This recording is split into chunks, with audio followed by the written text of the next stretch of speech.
दोस्तों, अमेरिका के फ्लोरिडा राज्य के दक्षिणी तट पर स्थित एक ऐसा गांव जिसे अमेरिकी या किसी अन्य देश ने वहां हो रही रहस्यमयी घटनाओं के कारण अपने देश का हिस्सा नहीं माना। देखिए क्या होता है जब माइकल अपने असाइनमेंट हेतु उस गांव में जाता है। नमस्कार दोस्तों, मैं हूं शिवेश। स्वागत है आपका कहानियों के गढ़ में, जहां आपको mystery, adventure, horror, super hero जैसी कहानियों के कई थ्रिलिंग एक्सपीरियंस मिलेंगे जो कि आपको रोमांच से भर देंगे। ऐसे ही कहानियों का आनंद उठाने के लिए आप हमारे चैनल को सब्सक्राइब कीजिए, बेल आइकन को भी ऑन कर लीजिए ताकि आने वाली हर कहानियों की अपडेट आप तक पहुँचती रहे। तो चलिए अपने अपने हेडफोन्स ढूंढिए, आंखें बंद कीजिए और चलिए निकल पड़ते हैं एक और रहस्यमयी सफर पर। माइकल अपने किसी असाइनमेंट के काम से फ्लोरिडा राज्य के दक्षिणी तट पर स्थित एक गांव पर गया हुआ था। उसे कहीं से इन्फॉर्मेशन मिली थी कि उस गांव में प्रायः कई अंधविश्वास और भ्रांतियां फैली हुई हैं। जब वह ट्रेन से नीचे उतरा तो रेलवे स्टेशन बिल्कुल खाली था। टिकट काउंटर में भी कोई नहीं था। माइकल को यह सब देख बड़ा अजीब लगा। अपना सामान लेकर वह सुनसान रास्ते खुद ही निकल पड़ा, क्योंकि आसपास टैक्सी व कोई अन्य वाहन भी नहीं दिखाई दे रहे थे। शाम ढल चुकी थी और अंधकार पसरता जा रहा था। सड़क के दोनों ओर घिरे जंगल और टिर टिर करते कीड़े मकोड़ों की आवाज़ों के सिवा सन्नाटा पसरा हुआ था। माइकल तेज कदमों के साथ बार बार अपनी कलाई में पहनी हुई घड़ी निहारता। शाम के 7 बज चुके थे। ठंड भी बढ़ने लगी।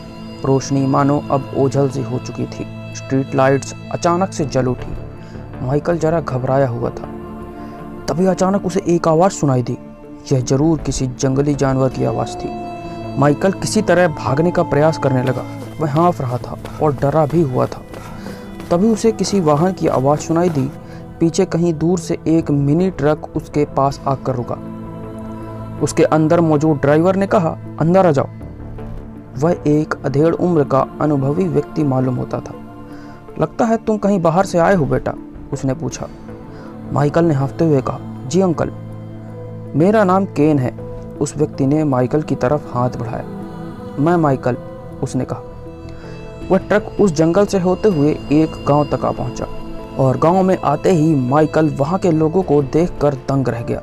लगभग गांव के लोग एक ही जगह इकट्ठा हो मानो उसी का इंतजार कर रहे थे। माइकल को देख वह आश्चर्य में थे। न जाने क्यों, पर कुछ लोग बहुत ही खुश हो रहे थे। वहीं कुछ लोगों की मिली जुली प्रतिक्रिया थी। माइकल कुछ समझ नहीं पा रहा था। लोग केन को गले मिल न जाने किस बात की बधाई दे रहे थे।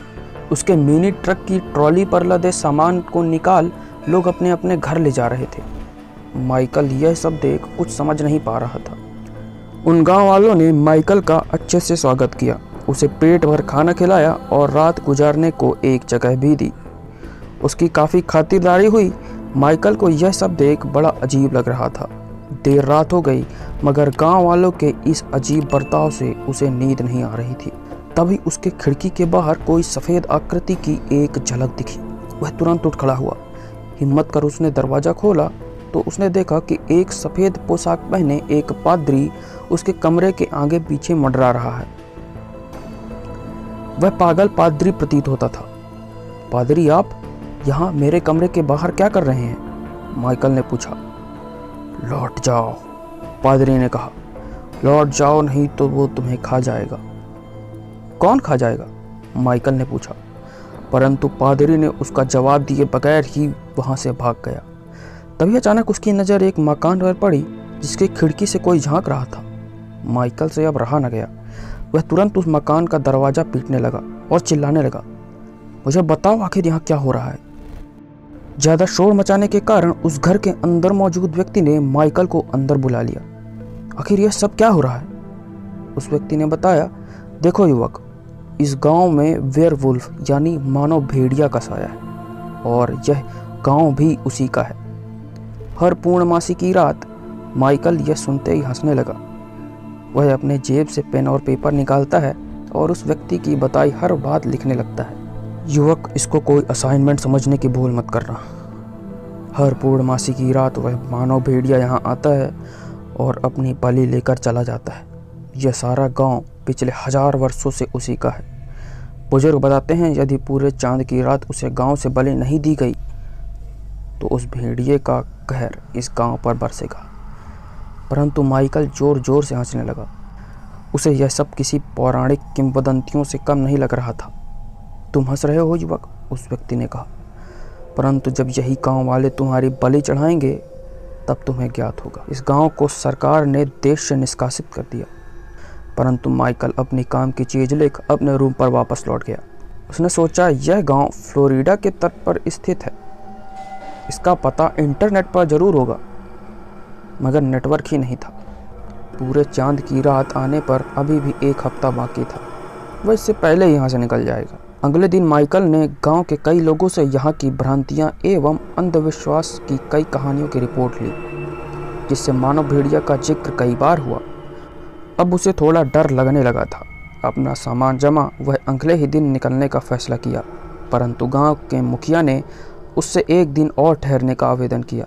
दरअसल गांव में एक मेला लगने वाला था और मुखिया का आग्रह था कि माइकल यह मेला देख कर जाए। माइकल मुखिया को इनकार नहीं कर पाया। मेले को भी रिकॉर्ड कर माइकल अब अगले दिन सज्ज था। शाम काफ़ी ढल जाने के कारण गांव वालों के कहने पर 1 रात और बितानी पड़ी, पर चांद की रात को अब महज 1 ही दिन शेष था। सारे गांव से कई तरह के मसाले एवं खाद्य सामग्री की सुगंध आ रही थी। आज माइकल किसी भी तरह इस गांव से निकलने को तैयार था। उसके इस निर्णय से गांव वाले उतने प्रसन्न दिखाई नहीं देते। आखिरकार वह उन सुनसान सड़कों पर रवाना हो चला। दिन का समय था तो जंगली जानवरों का खतरा भी नहीं था। वह अपना सामान लिए उस सड़क से जा रहा था कि सर के पीछे अचानक किसी जोरदार चीज से प्रहार हो, वह बेहोश हो वहीं गिर पड़ा। जब उसने अपनी आंखें खोली तो उसके सर के पिछले वाले हिस्से पर काफ़ी दर्द का अनुभव हुआ, तो वह अपने आप को कमज़ोर महसूस कर रहा था। धुंधली नज़रों के सामने अंधेरा छाया हुआ था। उसके हाथ और पैर किसी चीज़ से बंधे हुए थे और ज़ोर ज़ोर से मंत्रोच्चारण की धुन उसके कानों में सुनाई दे रही थी। वह अपने आधे होश में था, तभी उसके कानों पर एक जोरदार हुंकार सुनाई दी। नगाड़े बजने बंद हुए और उसके साथ ही मंत्रोच्चारण भी बंद हुआ। सभी गांववासी अपने घुटने पर आ चुके थे। आधा होश लिया माइकल ने धूमिल नज़रों से देखा कि एक विशालकाय प्राणी, जिसका धड़ मानव और सर किसी भेड़िए का था, जो कि एक बार में ही उसे निगल लेने की क्षमता रखता था, वह बिल्कुल उसके करीब आ रहा है। माइकल की धड़कनें तेज हो रही थी और आखिरकार उस मानव भेड़िया और माइकल में कुछ ही दूरी का अंतर रह गया था। उस जानवर ने अपना विशाल काय जबड़ा खोला और माइकल के सर को अपने जबड़ों के बीच में रख जोर से बंद कर लिया। माइकल की आंखें खुली तो वह अस्पताल में था। वह जोर जोर से हाँफ रहा था और उसका बदन पसीने से भीग चुका था। मशीनें जोर जोर से आवाज करने लगी। कई डॉक्टर्स दौड़ते हुए आए और उन्होंने माइकल को बताया कि वह एक चिड़ियाघर में शेर की माद में गलती से गिर गया था, जिस पर शेर ने उस पर हमला कर घायल कर दिया। माइकल ने देखा कि उसकी छाती पर बड़े नाखूनों से खरोच के निशान थे, जिस पर पट्टी बंधी हुई थी। उसकी गर्दन पर एक ताबीज था जो उसके जहन में उसने तो पहले कभी नहीं पहन रखी थी। उसने जल्द ही अपने फ़ोन में उस गांव का नाम सर्च किया तो पाया कि ऐसा गांव पूरे ग्लोब में कहीं नहीं था। माइकल को भौचक्का देख उसके बेड के बगल में बैठे एक मारीच ने माइकल की तरफ हाथ बढ़ाते हुए बोला, हेलो फ्रेंड, आप विचलित जान पड़ते हैं, मैं केन। यह नाम सुनते ही माइकल घबरा गया और जैसे ही उसने उस व्यक्ति की तरफ देखा तो उसकी जान सूख गई। वह केन नाम के व्यक्ति की शक्ल भी बिल्कुल उसी प्रकार थी। तो दोस्तों, क्या माइकल के साथ यह घटना सच में घटित हुई या वह कोई सपना देख रहा था? कमेंट कर इस पर विचार प्रकट करें और यह भी बताएं कि यह कहानी आपको कैसी लगी। दोस्तों, अगर आप चाहते हैं कि मैं आपके लिए ऐसी ही कहानियाँ लाता रहूं तो चैनल को सब्सक्राइब करें और बेल आइकन पर जरूर क्लिक करें। तमनाशक हॉरर सीरीज देखने के लिए ऊपर वाली वीडियो देखें और एक बेहतरीन सुपर हीरो ओरिजिन देखने के लिए नीचे वाली। तो चलिए मिलते हैं परसों एक और नई कहानी के साथ। तब तक के लिए धन्यवाद।